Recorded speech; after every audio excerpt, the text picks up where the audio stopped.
This is how I lost over 30 pounds and have maintained it for years now. I don't want to go into my story in this video, but in a nutshell, if you've been following me on Instagram or on my YouTube channel, you know that I've struggled with weight from ever since I was a kid. It's just my genetics.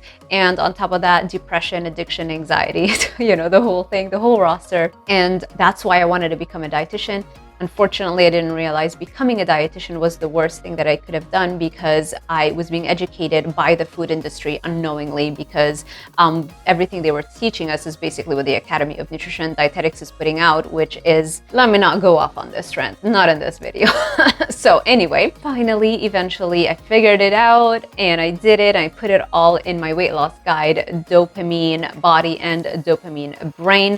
But in a nutshell, here are some tips and a little bit of my journey as to how I lost those 30 pounds and have maintained them.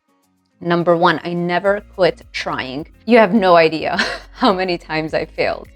Binged, regained all the weight, went back on a weight loss diet, binged over and over and over and over again, regained all the weight.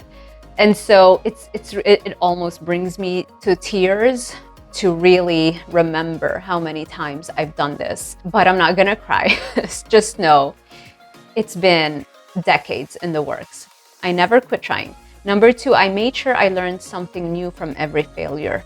And that was the trick, because had I not looked for the lesson, then I would have felt like a failure. But I reframed my mindset to look at every experience that didn't lead to the weight loss as a learning experience, what not to do in the future, what not to repeat in the future. Number three, I didn't pretend to like being overweight, which is a little bit that I'm seeing right now with this push towards, you know, as much as I love the body positivity movement, in that I feel women have generally been the target of bullying when it comes to how we look. And so the body positivity movement, there's an element of female empowerment that I love about it. Unfortunately, there's a faction of it that has been a little bit on the extreme side, to the point where it's like, oh no, you can't even like want to lose weight. Like you're great as you are, you're beautiful as you are, and you're supposed to kind of force love yourself, even though deep down we all know that that's unhealthy.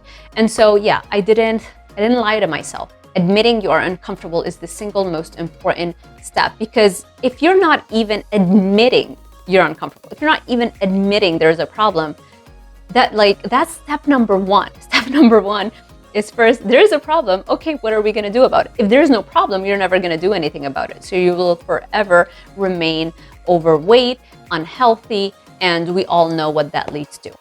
Okay, what else did I do? Number four, I treated foods like the dangerous drugs they are designed to be by very smart food scientists. That's right. I actually did my Ph.D. on food addiction, but I was so much in denial that even after I graduated with my doctorate within the field of food addiction, I published a keto dessert cookbook. That's right. It's still on Amazon Kindle, by the way.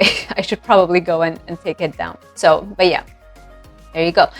Number four, I tracked every calorie and every single workout that I've done, even when I binged. And that's the key here.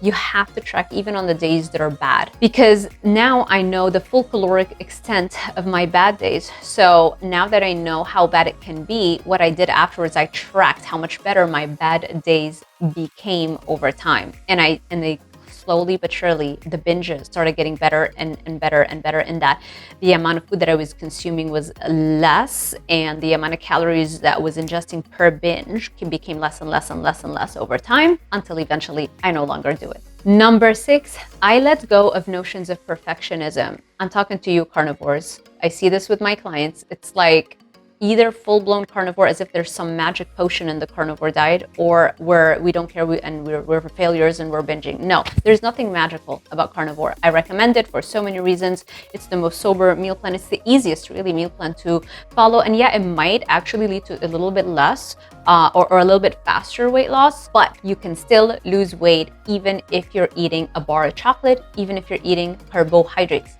I said it and I'm gonna say it again. The only thing you need is a caloric deficit. The moment you stop believing the hype, that's when you really are gonna start making progress. It's about the caloric deficit. It's okay to not be perfect, okay? Number 7, I eliminated mediocre friends and family members from my immediate surroundings. Mediocrity is contagious. Not saying that you're gonna have to completely eliminate them from your life. Some people can do it. I know I've done some of that with some individuals just because I just don't have the energy and the bandwidth to absorb what they're putting out at the moment for a period of time. It's better for me to have completely eliminated any contact, but you don't have to go to that extreme. You don't have to block them, but you can massively limit your exposure to them. Okay, they're gonna drain your energy, and at the beginning you're gonna need every single tool at your disposal. You have to protect yourself because it's going to take so much out of you really to completely transform your life and change your body and your health. I don't think people realize just how what it actually takes, and so you might have to do that. And so yeah, protect your energy, and hopefully this was helpful. If you need more help, I do have my online guide, Dopamine Body. Dopamine Body tells you how to create a caloric deficit and basically like the math of it and how I deliver results for my clients every single time. And then the dopamine brain one is going to teach you how to raise your baseline dopamine level so that you no longer are looking for an external source of dopamine in the form of addictive foods.